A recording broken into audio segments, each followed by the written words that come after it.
Rocket Science Podcast. My name is Tyler Bublitz, and welcome back to the second Sunday after Pentecost for the week of June 11th, 2023, and I'm excited to have you here. I'm excited to dig in this week's podcast, and I'm excited that we are in the middle of June now. It's pretty amazing to think about. I know for myself, my wife and I have been spending some time out in the garden and getting that all situated and going, especially with being in the northern hemisphere and as far north as we are. It's one of the things that we kind of wait till the beginning of June to get everything going in the garden. So it's kind of amazing to think about. We are quickly approaching mid-June already. And so it's just, time is moving by quickly. It's one of these moments also that I really enjoy with being these Sundays after Pentecost. This is the season that I think, especially that as we turn liturgical colors into green that will be on for now about half the year, it's the grow season. It's the time that we put forth and to think about how do we grow in the faith. And I think that's one of the things that I think we can start to even see this week as we'll have alternative first readings. The moment and recognition of us thinking about how do we continue to grow in this season? How do we continue to grow in following Jesus now that we've gotten through the Easter season and gotten through Pentecost? What does this actually mean for us to grow? And I think that kind of fits in decently well with the question that I have from last week was, when was the last time that you acknowledged that you were part of God's ecosystem? And I got a good response back from a loyal listener talking about in this person's life, he realizes it when he's around kids, but talking about as a school bus driver, that now that school is out here, at least in the United States, for many schools, it becomes a little bit more difficult, and recognizing even in that you can make a big difference to a special few kids and how much of a difference that can make in their lives and thinking about that. And I think that's worth thinking about even within our own faith life, is how we can impact so many in such small ways. We can impact people in such small ways to us, but it leaves a lasting impact. And I think it's something that's worth remembering and thinking about. So let's just jump into it this week.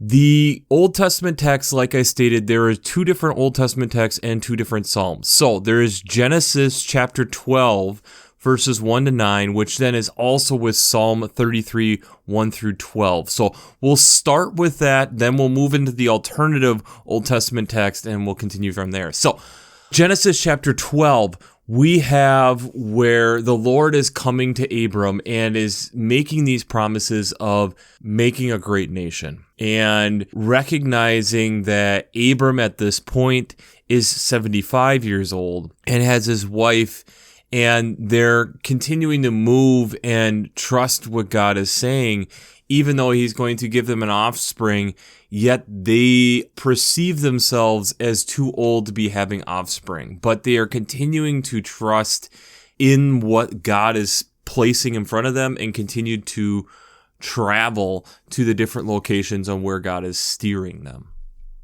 The psalm then that goes with that is Psalm 33, the first 12 verses of it.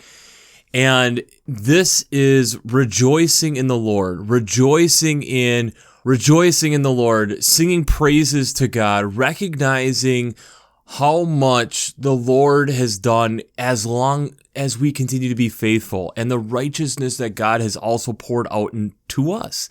This recognition of how God could have easily abandoned us, that we fall short so much, but yet God continues to not only love us, but continues to do all these amazing things for us, and recognizing this beautiful place of earth and how much God has had God's hand within that and doing all these amazing things for us. The alternative first reading this week is from Hosea chapter 5, verse 15 to chapter 6, verse 6. This is going through one of the more difficult times within tribe of Judah. There's been a split of Israel from the northern tribe and the southern tribe. And at this point, this is one of the rougher kings that the northern tribe is having. But this is the reflection that Hosea is stating on how we need to continue to re-put our trust in the Lord and continue to trust God. And look how God has continued to be there for us and how God has not abandoned us. It's been us who has abandoned God. And do you not realize the steadfast love that God has to be able to look beyond this stuff for us consistently? The psalm that goes with that is Psalm 50, starting in verse 7 to 15.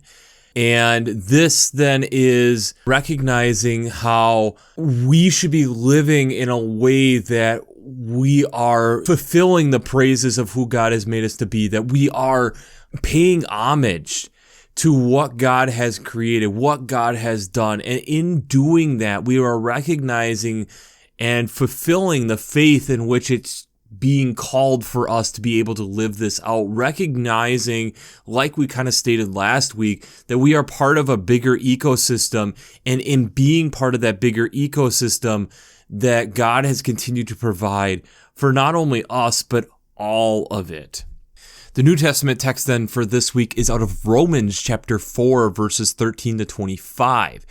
This then is kind of playing off a little bit of that first reading that we had in Genesis, but kind of continuing to play along with this similar theme, that remembering the promise that was promised to Abraham and his descendants, and that it's the faith that is what is bringing it through. It's not the law.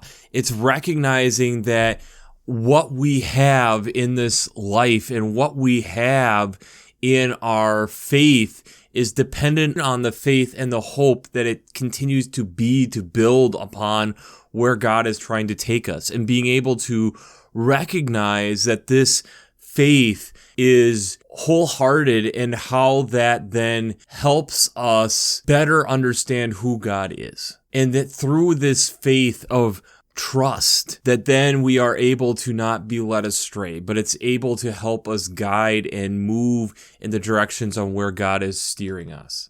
The gospel text this week is out of Matthew chapter 9, verses 9 to 13 and 18 to 26.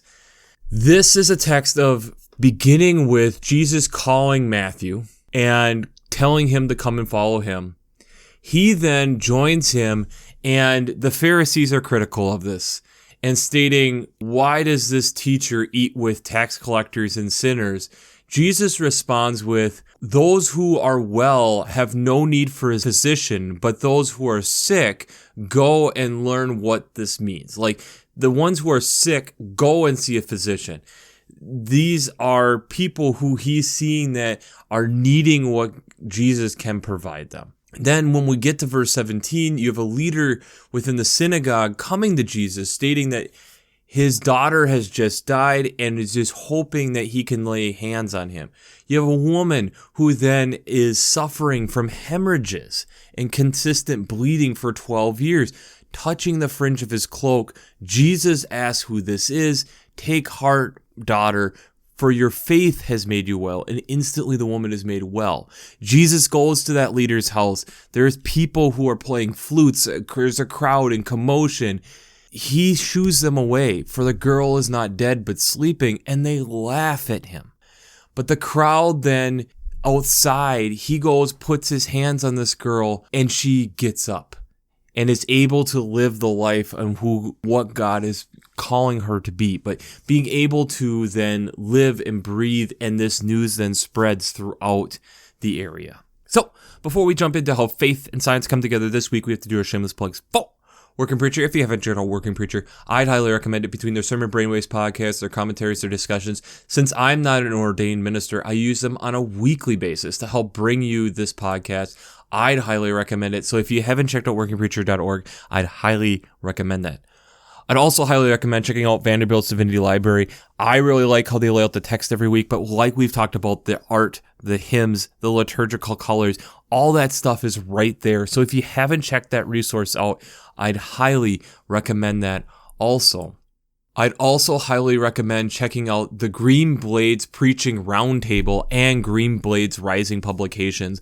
Both these give a variety of being able to not only help you in your sermon prep for week to week and being able to bring in more of an ecological echo probably into your sermon, but also be able to make you aware of different events and notices that are going in the upper Midwest and beyond. I know for me, within the synod that I am working in, the Northwest Minnesota Synod, they have just passed a Care of Creation bill, which was super exciting and super awesome to be part of that. So these types of notices and recognitions of what are going on will be in these types of newsletters. So if you haven't checked that out, the links for that will be down below. Finally, I also have to do my plug for the Gus Davis Academy for Faith, Science, and Ethics, where it brings high school students from across the country to learn alongside top scientists, theologians, and activists at the intersections of faith and science, where they work together to find solutions to some of the world's most pressing challenges.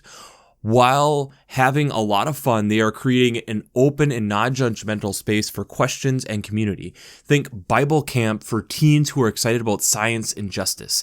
This summer, they are going to explore insects, climate change, and the interconnectedness of creation. Academy Fellows will be invited to do a deep dive into the growing impact on bugs in their environment, the land in which we live on, the food in which we eat, and more, and experience hands-on learning in ecology and theology, discovering how faith and science can work hand in hand to create a much more beautiful future for our planet. This year, it is June 17th through the 23rd in St. Peters, Minnesota. If you haven't checked it out, I highly recommend it. I have been in contact. We're finalizing the details, and I will be at this event for parts of it. So I'm really excited about it, and I hope that the younger listeners of this podcast are also checking this out. Faith is a tricky thing. Faith at times makes us do crazy things. Faith is sometimes so abstract that it's very difficult for us to be able to fully define it. And coming off of Holy Trinity Sunday, when we're talking about this weird doctrine of having a God that is in three persons but all is the same person, it makes it difficult. But to then move on to the abstract notion of faith is another part. But I think there are ways that we can do this and be able to understand it within our own lives a little bit deeper. As it's kind of been talked about in multiple times on this podcast before, I really enjoy birds. I would say I'm a little bit of a bird nut. I have enjoyed ornithology and looking into birds and everything that's going on. And we have talked about it a fair bit over the over 280 episodes of this podcast.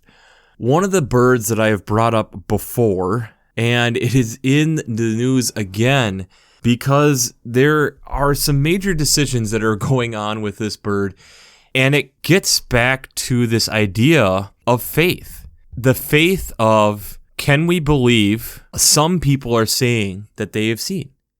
And at what point will we believe it? So, the Ivory-Billed Woodpecker, the last officially confirmed sighting of this bird, where people can agree on it, is in 1944, with video in the 1930s. So we have footage of this bird from the late 30s.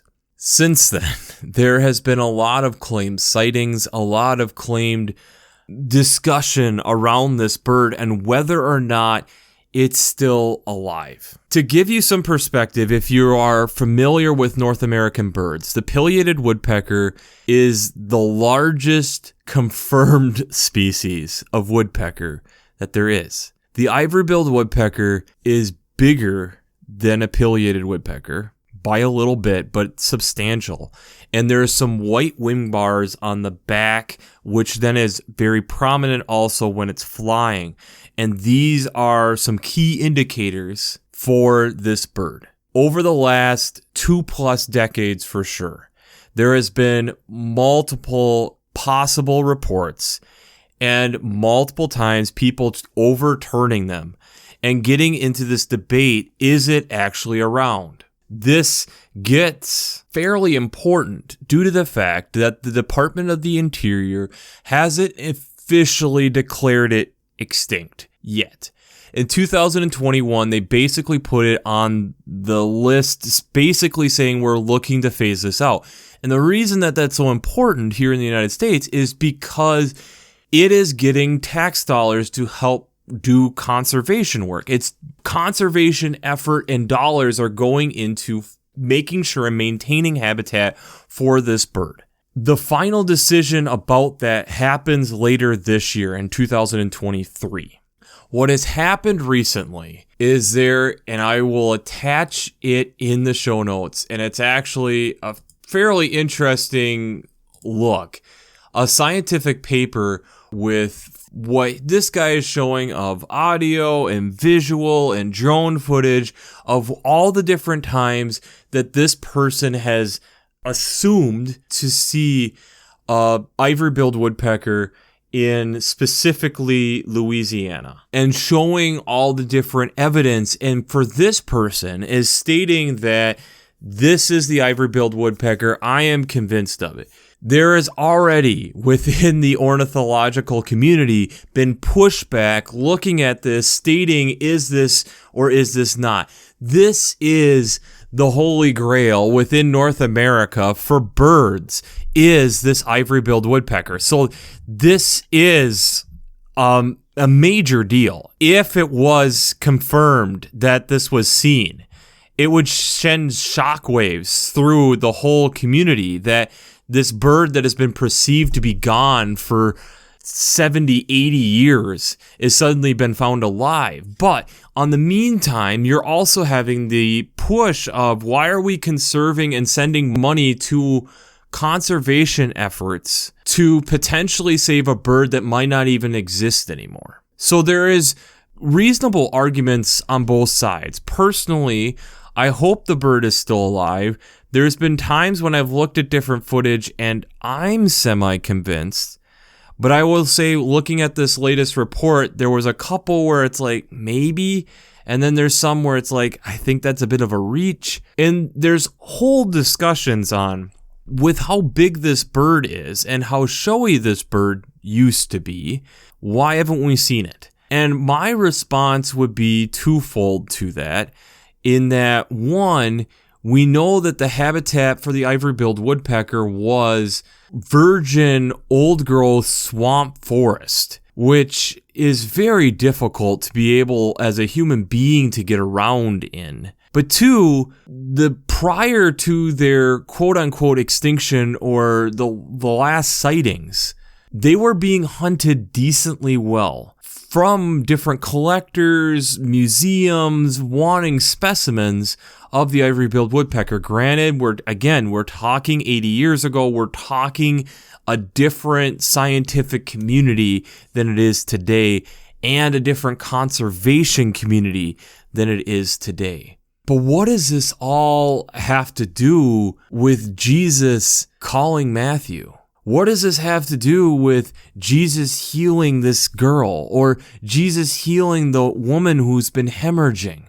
The thing of what this does apply is the faith. There is whole groups and communities who are adamant that they have seen this bird, and they have the faith, and they're trying to share this message with the world because they want to show, like, this is amazing. Like, if we were able to see one of these birds after 80 years, there would be so many questions that we'd have. There would be so much research that would suddenly be like, whoa, we got to figure things out, because they've been evading us for 80 years. On the flip side of the coin, there's skeptics. There's people wondering, is this really true? Or is it people living off of hopium, living off of just pure infatuation and pure hope and dreams and living in the clouds, that this can't be true? Because if this is true, this really shakes up what we understand of habitats. And the ivory-billed played a major role in the ecosystem, and it would be awesome to have it there, knowing that we didn't lose this major contributor within the ecosystem, but we've been assuming that that is gone. Jesus is playing with the Pharisees' heads big time. The Pharisees are struggling with this idea of, what do you mean? Why are you spending time with these nobodies? Why wouldn't you be spending time with other educated people to make you question and think about and go deeper on some of these different topics and ideas? And Jesus says that's not how faith is built. Faith is built from a built trust. Faith is built from a relationship. Faith is built on these ideas of being able to trust even when it doesn't seem logical. When we look at the Genesis text this week, you see some of those elements being laid out, that you will have this great nation and there will be land for which you to build on. And Abram's quite old at this point. But yet, what is the psalm that's tied with that? It's praise. It's recognizing that in all of that, we still need to praise. We still need to recognize the amazing things that God has done and be able to acknowledge that and realize how God is continuing to work through that. We even see it in the Hosea reading where it's like, turn back to God. And look, God has continued to be like, I'm still reaching, I'm still reaching, I'm still reaching, I'm still trying, I'm still reaching. I want these people. And yet it's us who go astray. It's us who lack the faith. It's us who turn away.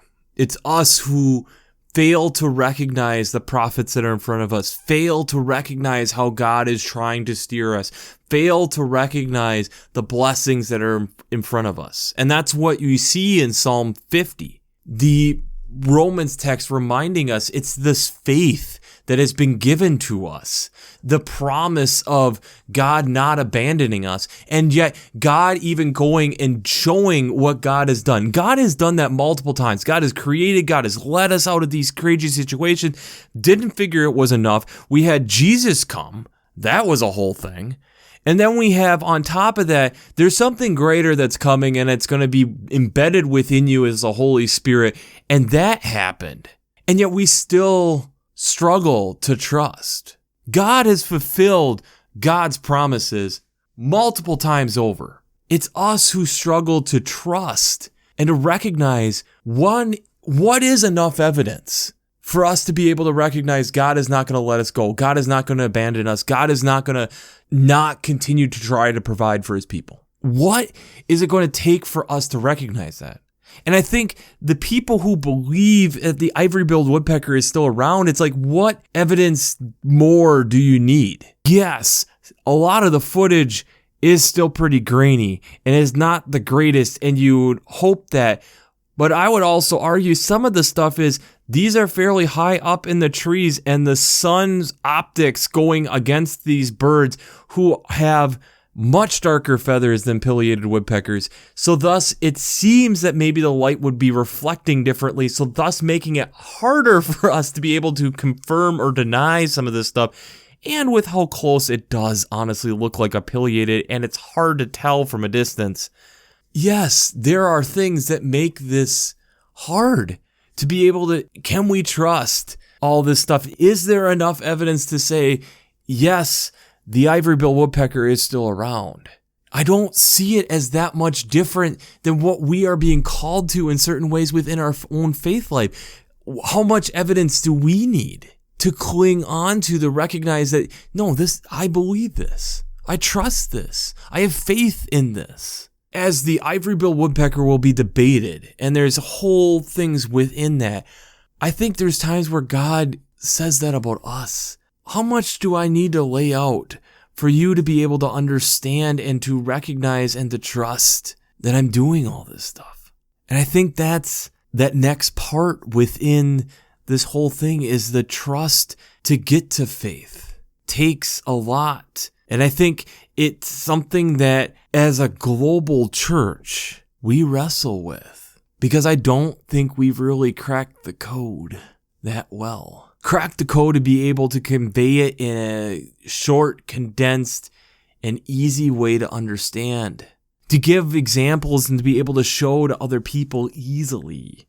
I think that's a whole thing in and of itself that I think as we are continuing to move into this 21st century, I think we will need to spend some time on. So the question I have for you this week, where do you have to have faith to trust? Where do you have to have faith to trust?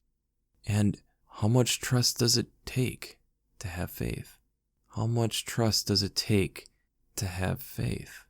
I think these are hard questions. And I think faith and trust are hard to wrap our heads around, honestly. I think it's something that as a world, especially with where we're at right now, it's so hard. And yet, when we look at how God designed us, we're designed to trust.